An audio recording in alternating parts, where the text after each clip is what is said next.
বাসে করে যেতেছি, তো এক লোক সে প্রতিবন্ধী সিটে এক বস্তা আম রাখছে। হেল্পার জিজ্ঞাসা করতো, ওই মিয়া প্রতিবন্ধী সিটে আপনি আমের বস্তা রাখছেন কেন? ভাই এটা ল্যাংরাম। এক বন্ধু গোবর নিয়ে কাজ করতেছে, তার মধ্যে আর বলতো দোস্ত আমার 1000 টাকা দিত, হ্যাঁ আমার হাতে গোবর এক কাজ কর, তুই ওই এই পকেটে হাত দে, হাত দিয়ে দেখে পকেট হাত বাইর করে বলছে, তাহলে মনে একটা ওই ওই পকেট আছে, ওই পকেটে হাত দে, ও ওই পকেটে হাত দিয়ে দেয়, ওইটাও ফুটায়। শালার 1 টাকা না এক পকেট আবার 2 যন্ত্রণায় ঘুরতেছে। তারপরে এখন এক মেয়ে আর কি তরুণী, এই যে রিক্সাওয়ালা আস্তে চালাও, দুধ লাফাইতেছে। রিক্সাওয়ালা আমার কেন আপনি ভিতরে কিছু পারেন না, শালা আমি টিনের মধ্যে দুধ দেব।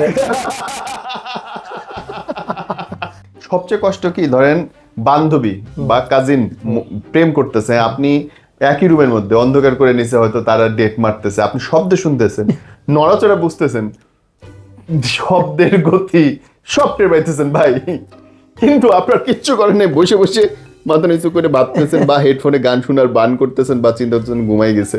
এই যে একটা বলে না যে মধ্যবিত্ত কাকে বলে, মানে ওই যে খাটের আওয়াজের বাইরে যাবে, এটার কারণে গতি কমায় দেওয়ার নামই মধ্যবিত্ত। খাটের কথা বইরা মানে একটা মনে পড়লো আর কি, যে আমার একটা প্রশ্ন আছে ভাই, তাইলে প্রত্যেক বিয়ের সময় শ্বশুর বাড়ি থেকে মেয়ের বাড়ি থেকে খাট দেয় কেন? ওইটা ব্যাপারে বলতে যে আপনার মানে মধ্যবিত্ত ফ্যামিলি থেকে আর কি আপনার এক ফার্নিচারের দোকানে গেছে, ঠিক আছে, তো যাই বলতেছে যে আমার মেয়ের বিয়ে দিব, তো একটা মজবুত দেখে খাট দাও। তো দেখানোর পরে বলতেছে এটা মজবুত, তো মজবুত মানে কোনো খালি জামাই জ্ঞান, পুরো এলাকার মানুষ আবার বললো খাট দাম, খাট নিয়ে মনে বললো এরকম বিয়ার 6 মাস পর, এটা কিন্তু হয়, এটাকে যৌতুক বলেন যাই বলেন, যে মেয়ের বাড়ি থেকে ফার্নিচার দেওয়া হয়, এটা কিন্তু একটা জঘন্য একটা প্রথা। এটা আমার কষ্ট লাগে। দেখা যায় কি যে ফ্যামিলির কিছু দেওয়ার সামর্থ্য নাই, আবার যারা বিয়ে করছে তারা কিন্তু মুখে বলতেছে না, কিন্তু আগারেঙ্গিতে চাইতেছে যে আমাকে দেখ, অভদ্র লাগে। হ্যাঁ, তো এরকম এক মেয়ে বিয়ের 6 মাস পরে মায়ের বলছে, মা তোমরা খাটটা দিছো, এটা ছোট হয়েছে, ও এটা তোর বিয়ের 6 মাস পরে মনে পড়লো, 6 মাস তো 5 পূজাই করতে দেন। পাইছিলাম, আমাকে তো খুব ভালো লাগছিল একটা লাইনার, মানে লাইনার জোক থাকে না,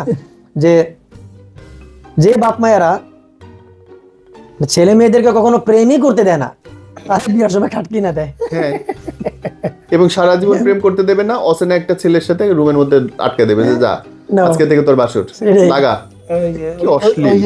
ছিল না ওই যে বাসরাতে বউ বলছে, হ্যাঁ আপনি তো আমার ঠকাইছেন, আপনি বলছিলেন বিয়ের পর আমাকে স্বর্ণের খাটে দিবেন, আপনি এটা কি দিচ্ছেন?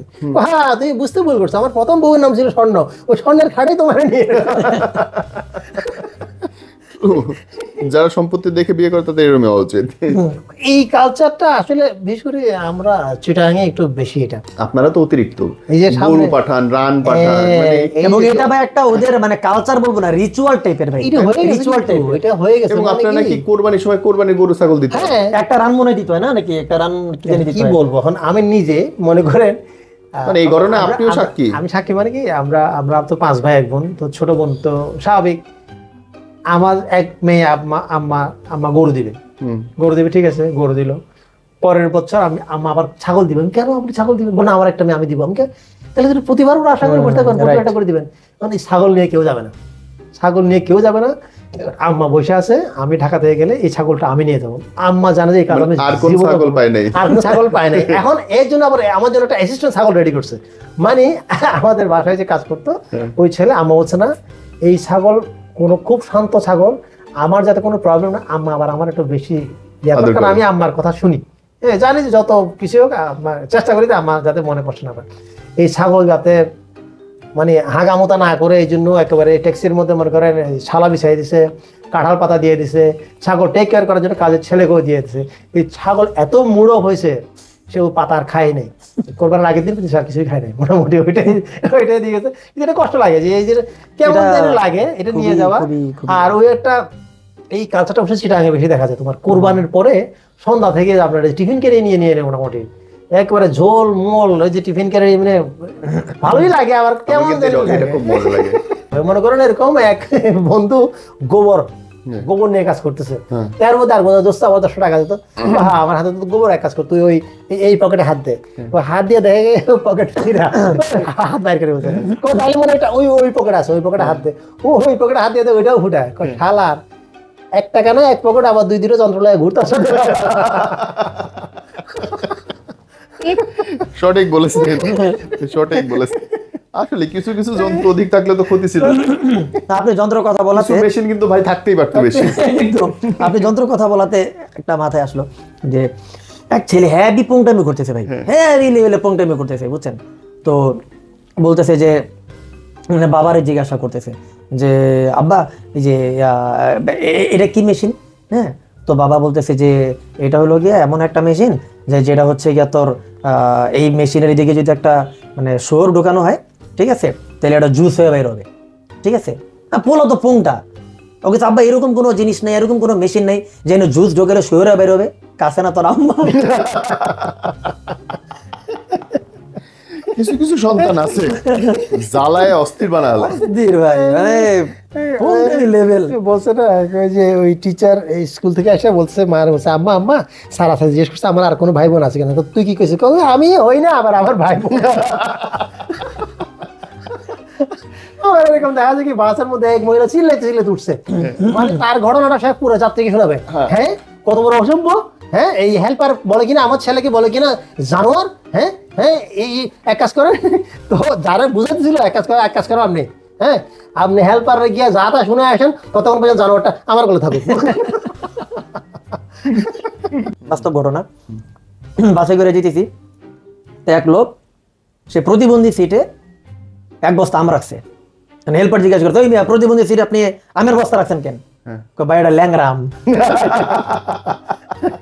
কথা ভালো, তাহলে সুন্দরী আম বসবে কি মেয়েদের সিটে?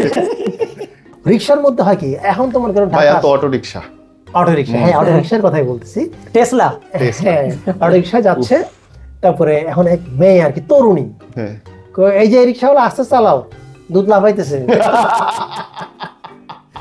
রিক্সাওয়ালা আমাকে কেন আপনি ভিতরে কিছু করেন না, শালা আমি টিনের মধ্যে দুধ দেবো।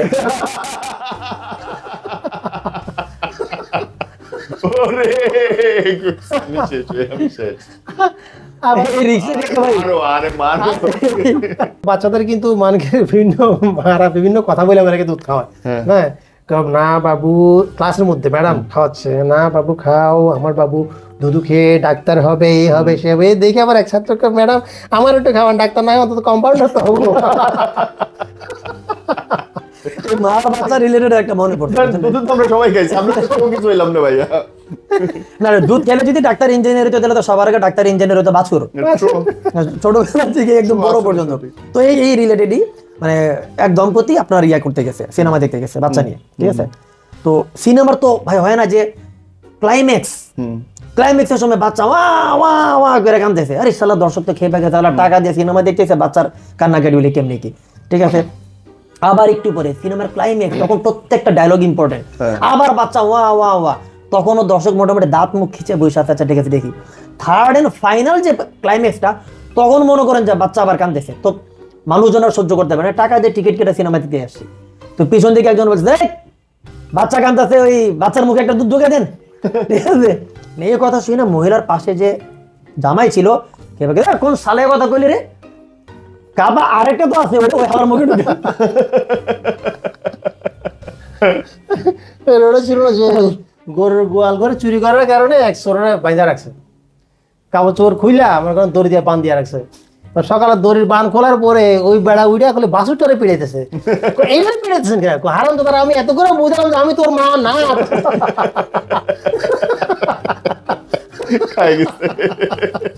আগে তো হেভি গরু চড়ছিল ভাই।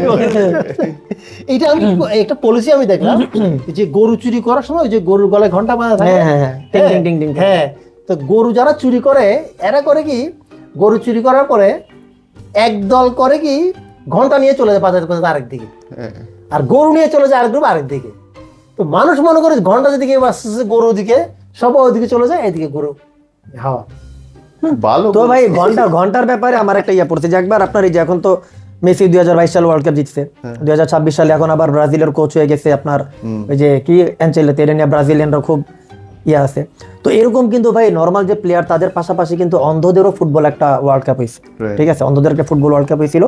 এখন আপনার ফুটবল খেলা চলতেছে, কিন্তু অন্ধরা ফুটবল দেখবে কেমনি বা বুঝবে কেমনি, তো তারা যেন ভালো করে ফুটবল খেলতে পারে এই জন্য ফুটবলের ভিতরে একটা ঘন্টা লাগাই দেওয়া হয়েছে। লাথি মারে টিং টিং টিং টিং করে শব্দ হচ্ছে, তাদের তো আপনার সেন্স খুব শার্প থাকে, ওই কান ইয়া করে মোটামুটি ওই বল ইয়া করে। তো ঠিক আছে, খেলা চলতেছে আর্জেন্টিনা ব্রাজিলের, দৃষ্টি প্রতিবন্ধী যারা তারা হচ্ছে অন্ধদের মধ্যে আপনার ফুটবল খেলা হইতেছে। তো খেলা মাঝপথে বন্ধ করে দিতেছে, এক কৃষক এসে যাই বেটা খেলা বন্ধ কর, খেলা বন্ধ কর, কেন কি হয়েছে, কারে বেটা এই তগো বেটা দুই দলের মধ্যে খেলা হইতেছে, টিং টিং টিং টিং টিং টিং শব্দ শুনে সবাই লাথি মারতেছে, কত সমস্যাটা কি, কারে বেটায় টিং টিং টিং টিং শব্দ তো আমার গরুর বাছুরের গলার মধ্যে লাগানো ছিল, ওইটা ফুটবল মনে করে দুই পক্ষ লাথি মারে আমার বাছুর বেড়া পারি। এটা শুনে মনে পড়লো যে অন্ধ বলাতে মনে পড়লো এরকম, আপনাকে আমি এক সময় আড্ডায় শুনেছিলাম, আপনার কাছে একটা জিনিসটা ভালো লাগছিল কি, এক অন্ধ মেয়ে জীবনের প্রথমবারের মতো এ রোমান্স করবে, তো একজন স্বাভাবিক।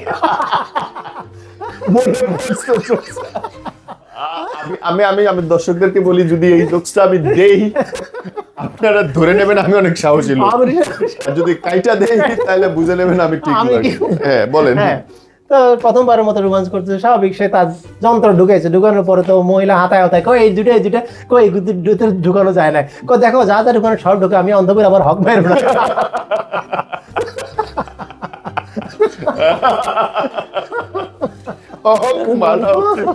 আমার একটু একটু অন্যদিকে যায়, তাহলে আবার মানে যেদিকে আপনি আবার বিপদে পড়ে যেতে পারেন।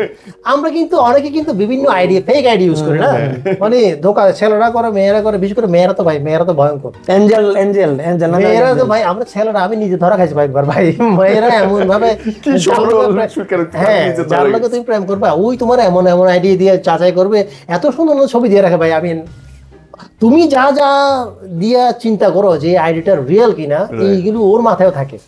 তোমাকে ও যেহেতু জানে তুমি কি পছন্দ করো, তোমার দুর্বলতা কোথায়, ও ওইসব ট্র্যাপে তোমাকে ফেলে। তো সবসময় শুধু যে মেয়েরা চালাক হবে তা না। আমার এক বন্ধু বলছে আমি একবার 7টা আইডি দিয়া রিয়া নামে একটা মেয়েরে ট্রাই করছি এবং 7 বারই মেয়ে কিন্তু পড়ে গেছে। বুঝতেছি না আমি এক্সপার্ট না মাইয়াটা 12 ভাতা। এটা কিন্তু ভয়ঙ্কর জিনিস কিন্তু। হ্যাঁ মানে আমরা কিন্তু দেখি ফেসবুকে ফ্রেন্ড লিস্ট, আপনারা ভালো বুঝবেন, আপনাদের তো ফলোয়ার অনেক 5000-এর বেশি, এখন একটু ভালো হয়েছে, 5000 বেশি কিন্তু ফ্রেন্ড রাখা যেত না।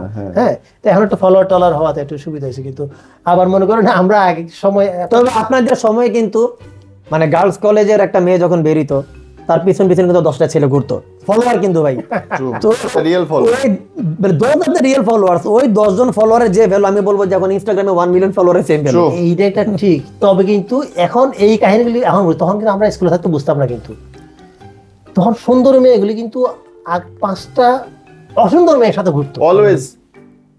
তখন বুঝি না কি সাইকোলজি ভাই, এখন কোন দুইটা সুন্দরী মেয়ে বন্ধু না, এইটা মানে এখন বুঝতেছি কাহিনীটা কি, যে শালা সবার আকর্ষণ ওর দিকে, ওরে বাবা ও কি কইরা আসে কি করে না করে, মানে সেই একটা অবস্থা। এটা একটা ভালো পয়েন্ট বলছেন ভাই, আসলে কিন্তু তখন মানে দেখবেন যে সবচেয়ে সুন্দরী মেয়েটার আশেপাশে মোটামুটি, এবং তখন কিন্তু দেখা যেত যে আমরা বিটিভি দেখতাম না, বিটিভিতে সাপ্তাহিক একটা নাটক হইতো, এটা নিয়ে কিন্তু আমরা এক সপ্তাহ আলোচনা করতাম, সোমবারে প্যাকেজ নাটক, এক সপ্তাহ মান কতটা ভালো ছিল যে আমরা এক সপ্তাহ নিয়ে এটাই আলোচনা করতাম যে পরের সপ্তাহে কি হবে, এবং কন্টেন্ট কত ছিল না ভাই, কিছু তো ছিল না, আপনি তো কি আর পাইতেন ইন্টারনেট, কিন্তু না যে আমি একটা एग्जांपल দিয়েই ফেলি, যেমন আমরা হুমায়ুন আহমেদের নাটকের কথা বলি, ওনার নাটকে যারা যে ক্যারেক্টারে অভিনয় করছে দেখেন, তারা কিন্তু এখন বিভিন্ন নাটকে অভিনয় করছে, কিন্তু সেইটা মনোযোগ ফিলটা নাই, কিন্তু ম্যাজিশিয়ান তো সে এমন ভাবে তৈরি করছে যে এই ক্যারেক্টারের জন্য ওই তৈরি হয়েছে, এই ক্যারেক্টারের জন্য আর কেউ না, এত এত ভালো লাগতো জিনিসটা, অদ্ভুত। আমার মনে হয় আসলে কিছু কিছু উনি ম্যাজিশিয়ান, আমরা মনে করেন কমেডি করি 5 আমরা কিন্তু প্রচুর স্টাডি করি, কিন্তু উনি টুকটাক শব্দ দিয়ে একটা শব্দ দিয়ে যে মানুষ হাসাইতো, শব্দ এক্সপ্রেশন জায়গা মতো একদম, গাঁজা খায় কুল পাই না, আমার কাছে তো ভাই কই যায় না ভাই, বেড়া সময় নাই বিদেশ যে দিতে, মানে আমি বিবাহ করবো না, বিবাহ করতে লজ্জা লাগে, ওই যে মাথার মধ্যে লাঠি দিয়ে বাড়ি মারে, পার বাড়ি 10 টাকা, আর বলে করেন না। তারপরে মনে করেন ওই যে বিয়ে করতে যায় ঘটক, সাইকেল হলো চা পেরে ভালো আছে, অ্যাক্টিং গুলি আমার কাছে এত ভালো লাগে। তারপরে ওই যে ফারুকের যে পাত্রী সালাম করতে পারে তাকে সালাম করে তো সে পান আছে থাকে, কিন্তু ওর আগে এসে সালাম বন্ধ হয়ে যায়। মানে অ্যাক্টিং স্ক্রিপ্ট আমরা যে বলি না যে আমরা হয়তো অনেক যোগ বলে হাঁটাচ্ছি, কিন্তু এই ছোট ছোট জিনিসগুলি যে মানে কত ভালো লাগতো। আপনি দেখেন ভাই, এই যে আমরা যে ধরেন আমরা যখন কোনো একটা স্টেজ পারফরমেন্সে যাই, তখন আমরা যখন যোগ যোগ যোগ যোগ নিয়ে বা হচ্ছে স্ট্যান্ড আপ কমেডি স্ক্রিপ্ট যখন লিখি, তার চেয়ে অনেক বেশি কঠিন হচ্ছে যখন আমরা একটা ডুয়েট স্ক্রিপ্ট লিখি। কারণ ডুয়েট ও স্ক্রিপ্টে কি কিন্তু বলবে আমি কি বলবো, রাইট, কি বলবে, প্লাস হচ্ছে আমি তো চাইলে ধরেন সাইফুল ভাই একটা সিঙ্গেল জোক মারলো বা সলো জোক মারলো, আমি একটা চাইলে সিঙ্গেল বা সলো জোক মারলাম, কিন্তু স্ক্রিপ্ট মানে যখন ডুয়েট করি বা ট্রাইও করি তখন কিন্তু এটা সম্ভব না, তখন একটা গল্পের মধ্যে যাইতে হয়। আচ্ছা এই গল্পের আপনাদের কাছে কোনো ব্যাখ্যা আছে কিনা, মানে সব মারামারি ব্রাহ্মণবাড়িয়া কেন হয়, এর কোনো ব্যাখ্যা আপনার কাছে আছে? আচ্ছা, এই ব্রাহ্মণবাড়িয়ার ভাই, ব্রাহ্মণবাড়িয়ার কথা যেহেতু বললেন, ব্রাহ্মণবাড়িয়ার একটা ঘটনা শেয়ার করি। এই যে আপনার গত সপ্তাহের আগের সপ্তাহে আমি দেখছি যে আপনার ব্রাহ্মণবাড়িয়ার দুই গ্রামের, ব্রাহ্মণবাড়িয়ার মানে গ্রামের দুই পক্ষের মধ্যে মারামারি লেগে গেছে, বিশাল মারামারি, 12 জন আহত, 3 জন নিহত। তাদের টপিকটা ছিল কি মারামারির, কি তাদের টপিকটাই ছিল ব্রাহ্মণবাড়িয়ার মানুষ কথায় কথায় ঝগড়া করে নাকি করে না। কিন্তু আমি আবার এইটাকে একদিকে সাপোর্ট করি, কি কারণ আমাদের মধ্যে যে আওয়ামী লীগ বিএনপি এতটাই বেশি ঢুকে গেছে, মনে করেন আওয়ামী লীগ করলে বিএনপি থাকতে পারবে না, বিএনপি ক্ষমতা থাকলে আওয়ামী লীগ এলাকা থাকতে পারবে না, কিন্তু তাদের মধ্যে উল্টা, তাদের মধ্যে ঝগড়া হয় এই গ্রাম ভার্সেস ওই গ্রাম, না আওয়ামী লীগ না বিএনপি, এবং তাদের দেশীয় অস্ত্র, এটা খুব ভালো লাগে, দেশীয় কালচার, টেড়া বললো এগুলো নিয়ে যে তারা দেশীয় অস্ত্র ব্যবহার করে। আপনি নিশ্চিত থাকেন, পাকিস্তান বলেন না ভারত বলেন, কেউ আমাদের জন্য থ্রেট না ভাই, কেউ আমাদের জন্য থ্রেট না, তোরা পারমাণবিক মারবে কোনো সমস্যা নেই। ব্রাহ্মণবাড়িয়া আমাকে এক ছেলে মানে সে চিটাগাং থাকে, তো সে আমার বলছে দোস্ত, সে দীর্ঘদিন দেশের বাইরে ছিল, সৌদি ছিল, সে এখন দেখে আসছে, তোমার সাথে এত সুন্দর সুন্দর মেয়েদের ছবি দেখি, আমার সাথে 2-1টা প্রেম করে দাও না করো। তুমি শালা বিয়ে করে তোমার সাহস কেমন হয়, তুমি আমার সাথে ঘরে বসে কথা বলছো? না আমার বউ তো রান্না করে, আমি তখন ড্রয়িং রুমে বসে কথা বলতেছি। ভাই মানুষের বউ তো ডেঞ্জারাস হইতে পারে, আমারটা তো আরো বেশি ডেঞ্জারাস। আমি কেন, আমার বউ ব্রাহ্মণবাড়িয়া, তুমি ব্রাহ্মণবাড়িয়া বিয়ে করলে কেন?